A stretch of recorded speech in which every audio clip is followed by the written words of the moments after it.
Hello दोस्तों, नमस्कार। स्वागत है आपका मेरे यूट्यूब चैनल आपकी अपनी कोचिंग MEC पर। दोस्तों, आज आपके लिए लाया मैं इंटरमीडिएट के एक ट्रांसफॉर्मेशन का महत्वपूर्ण नियम, अफर्मेटिव से नेगेटिव बनाने के नियम। ये 6 नियम हैं जो इम्पोर्टेंट हैं और आपके लिए बहुत ही महत्वपूर्ण रहेंगे इस बार की परीक्षा के लिए। तो देखते हैं दोस्तों ये नियम। पहला नियम है आपका अफर्मेटिव से नेगेटिव बनाने के लिए विलोम शब्दों से पूर्व नोट लगाकर। आप एग्जाम्पल देख सकते हैं, जैसे इसमें लिखा है affirmative, Sita is beautiful girl. तो आप इसमें नेगेटिव बनाएंगे तो आप इसका बनाएंगे Sita is not an ugly girl. दूसरा सेंटेंस आप देख रहे हैं, ही लव्स ड्रिंकिंग। तो लव का अपोजिट आप लगा देंगे, he does not hate drinking. एक और एग्जाम्पल आप देख रहे हैं, I was doubtful whether he went there.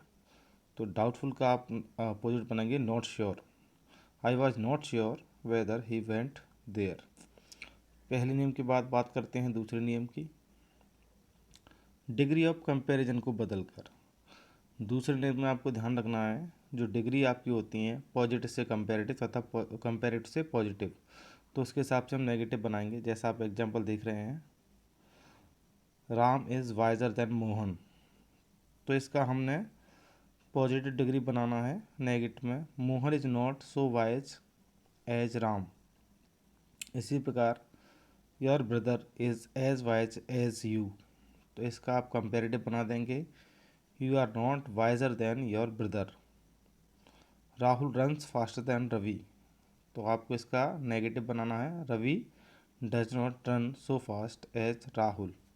इसी प्रकार आप तीसरा नियम देखिए, ओनली या अलोन या ओनली को हटाकर नन बट लगाते हैं। अगर वाक्य में अलोन या ओनली आ जाए तो उसे हटाकर हम नन बट लगाते हैं। जैसे देखिए, Sohan alone got the prize. इसका हिंदी अर्थ है, केवल सोहन को, जो सोहन अकेले ने इस प्राइज को जीता या प्राप्त किया। तो इसका हम बनाएंगे none but Sohan got the prize, यानी कोई अन्य नहीं, केवल सोहन। इसी प्रकार only a fool could have done it. तो none but a fool could have done it. Easy नियम है, आपको ओनली हटाना है, नन बट लगाना है। एक और एग्जांपल आपके सामने है, only Rohit Sharma can hit a double century. तो none but Rohit Sharma can hit a double century. तो तीसरा नियम था आपका। फोर्थ नियम देखिए आप, टू को सो दैट कैन नॉट या कुड नॉट में बदल कर। तो ध्यान रहे दोस्तों, अगर सो दैट का प्रयोग कर रहे हैं और बाकी प्रेजेंट में है तो कैन नॉट लगाना है, और पास्ट में है तो कुड नॉट। आप एग्जाम्पल देख सकते हैं, he is too weak to run. तो इसका नेगेटिव बनेगा, he is so weak that he can not run. Present में था इसलिए कैन नॉट। एक और एग्जाम्पल देखिए आप, Rahul was too fat to work properly. तो यहाँ पर Rahul was so fat that he could not work properly. I am too busy to attend the marriage. तो इसका बना देंगे, I am so busy that I can not attend the marriage. ये rule number 4 था। अब पाँचवा रूल नंबर देखिए आप, अगर वर्ब की सेकंड फॉर्म आती है तो उसको हम did not fail to move plus B1 में बदल कर नेगेटिव बनाएंगे। जैसे एग्जाम्पल देखिए,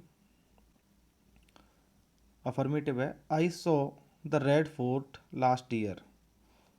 तो इसका हिंदी अर्थ है कि पिछले साल मैंने जो लाल किला था वो देखा। तो इसका नेगेटिव बनाएंगे तो आप बनाएंगे, I did not fail to see the Red Fort last year, यानी मैं लाल किले को देखने में असफल नहीं हुआ। तो आपको ध्यान रखना है, इस प्रकार वाक्य आएंगे, she played a match yesterday.